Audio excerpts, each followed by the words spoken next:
Hi friends, welcome to our channel. ఎలా ఉన్నారు మీరంతా? చాలా బాగున్నాము. మీరు కూడా బాగుండాలని కోరుకుంటున్నాము. ఈరోజు వచ్చేసి స్పెషల్ ఏంటంటే చికెన్ పకోడీ.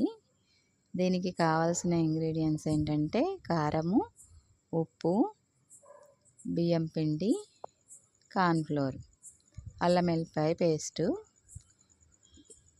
ముందుగా చికెన్ శుభ్రంగా కడుక్కొని దానికి అల్లం వెల్లిపాయ పేస్ట్ బాగా పట్టించేసి, తర్వాత కారము, ఉప్పు, కార్న్ఫ్లోర్ ఒక స్పూను, బియ్యం పిండి ఒక స్పూన్ వేసి బాగా కలిపి ఒక 10 మినిట్స్ పక్కన పెట్టేసుకోవాలి. మొత్తం ముక్కలకు బాగా పట్టాలి అవన్నీ. అప్పుడే టేస్ట్ బాగా వస్తుంది, ఫ్రై బాగా అవుతుంది. మంచిగా అన్నీ పట్టించేసి పక్కకు పెట్టేసి ఒక 10 నిమిషాలు బాగా నాననియాలి. అది బాగా ముక్కలకి ఆ ఉప్పు, కారం, అల్లం వెల్లిపాయ పేస్ట్ అన్నీ పడితేనే బాగా టేస్ట్ ఉంటుంది, బాగా ఫ్రై కూడా అవుతుంది. ప్రతి ముక్కకి ఈక్వల్గా తగిలేటట్టు మంచిగా కలిపేటప్పుడు మాత్రం చాలా బాగా కలపాలి. అప్పుడే చికెన్ పకోడీ టేస్ట్గా ఉంటుంది. తర్వాత కళాయి పెట్టుకొని నూనె పోసుకొని బాగా వేడి అయిన దాకా కాగబెట్టాలి. మీలో ఎంతమందికి చికెన్ పకోడీ చేయడం వచ్చు కామెంట్ చేయండి. ఎవరికి బాగా ఇష్టమో కామెంట్ చేయండి. మా పిల్లలైతే బాగా తింటారు, అప్పుడప్పుడు చేస్తూ ఉంటాను. ఈరోజు మాత్రం చాలా బాగా వచ్చింది చికెన్ పకోడీ మాత్రం. అంటే ఎప్పుడు బాగానే వస్తుంది, కానీ ఈరోజు ఇంకా స్పెషల్గా వచ్చేసింది. ఈ 10 నిమిషాలలో నూనె కాగుతుంది, అప్పటి వరకు ఇది నానిపోతుంది కదండి. ఈ నూనె బాగా వేడి అయినాక ఎక్కువగా నూనె పోసుకోకండి, మళ్ళీ అది తర్వాత యూజ్ అవ్వదు మీకు. అవి ఓన్లీ ముక్కలు మునిగేంత వరకు పోసుకుంటే సరిపోతుంది. మనం ఎంత క్వాంటిటీలో తీసుకుంటామో చికెన్ దానికి తగ్గట్టు నూనె కొద్దిగా పోసుకోవాలి. మళ్ళీ ఆ నూనె మళ్ళీ వాడం కదా వేరే వాటిలలో, అందుకని కొంచెమే తీసుకుంటాను. నేనైతే ఆయిల్ చాలా తక్కువ వాడతాను.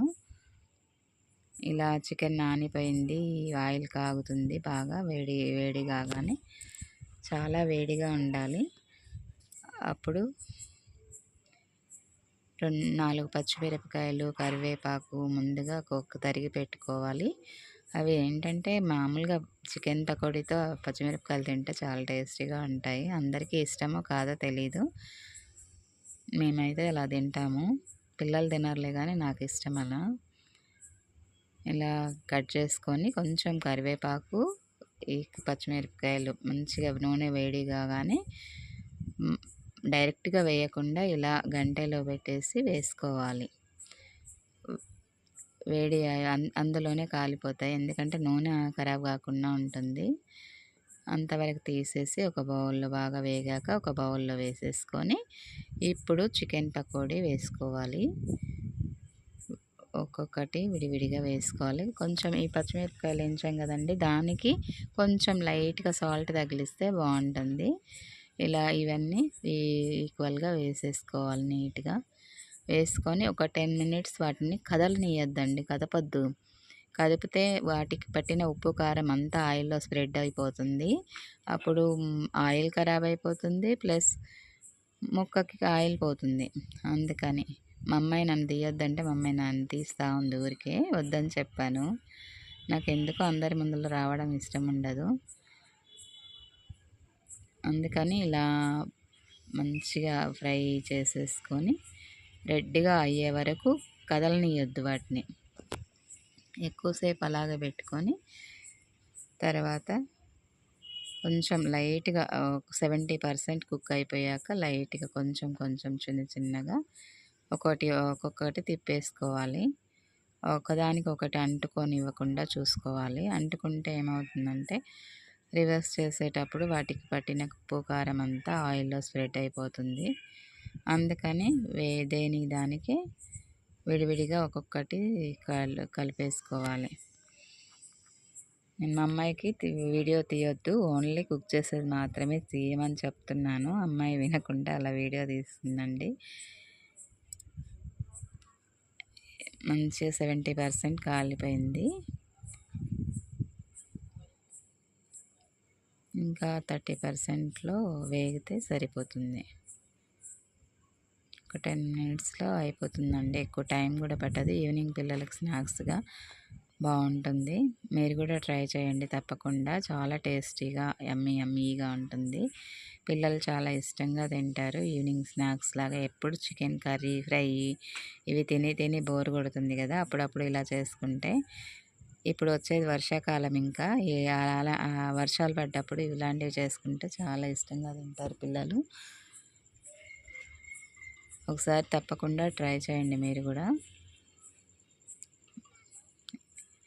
ఇలా ముందుగా వేసినవి కొంచెం త్వరగా కాలుతాయి కదండి, అలా ముందు వేసి అన్నీ ఒకేసారి తీస్తే అన్నీ ఒకేసారి ఈక్వల్గా కాలవు కదండి. ఫస్ట్ ముందుగా కాలిన వరకు తీసేసుకొని ఒకటొకటి అన్నీ ప్లేట్లో తీసేసాక స్టవ్ బంద్ చేసి, అప్పుడు మనం మిరపకాయలు వేయించాం కదండి, ఫస్ట్ కరివేపాకు మిరపకాయలు వేయించాం కదా, అవి పైనంగా గార్నిష్ చేసుకుంటే చాలా టేస్టీగా ఉండే చికెన్ ఫ్రై రెడీ అయిపోయినట్లే అండి. మీరు కూడా తప్పకుండా ట్రై చేయండి.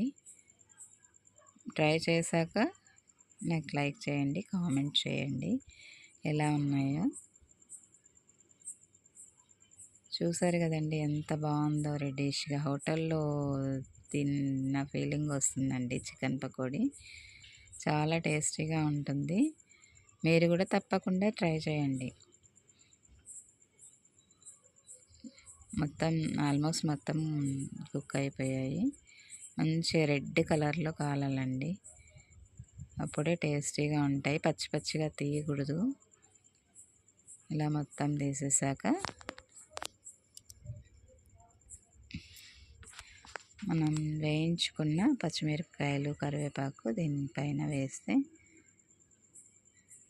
చూడటానికి బాగుంటుంది, తినటానికి చాలా బాగుంటుంది.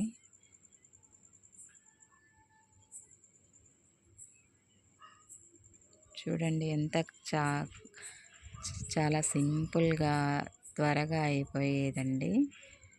ఎప్పుడు మామూలు పకోడీలే కాకుండా ఇలా చికెన్ పకోడీ కూడా చేయండి, ట్రై చేయండి. చాలా టేస్టీగా ఉంటుంది. చాలా యమ్మీగా టేస్టీగా ఉండే చికెన్ పకోడీ రెడీ అండి. వీడియో నచ్చినట్లయితే లైక్ చేయండి, షేర్ చేయండి, సబ్స్క్రైబ్ చేసుకోండి. ప్లీజ్ కామెంట్ చేయండి, నన్ను ఎంకరేజ్ చేయండి.